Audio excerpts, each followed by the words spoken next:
तर मंडळी, आज आपण बघणार आहोत माझं रविवारचं जे काही उलटं-सुलटं रुटीन आहे ते. सगळ्यात शेवटी माझं भाजीपाल्यांचं नियोजन असते, पण आजच्या दिवशी तसं झालेलं नव्हतं. सगळ्यात पहिले भाजीपाला घेऊन आलेले होते.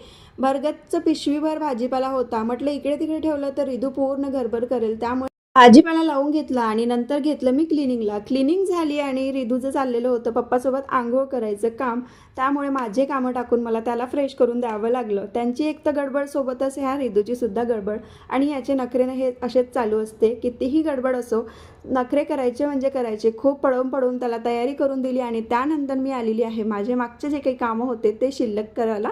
कारण कपडे आणि भांडे माझे व्हायचे होते, त्यामुळे कपडे भांडे केले आणि तेवढ्यातच यांचा वेळ झालेला होता. हे सुद्धा जेवण करून निघालेले होते आणि हा जो मिनी ब्लॉग आहे तो मी इथेच एंड करते. कसा वाटला video? Like, share, subscribe. Bye bye.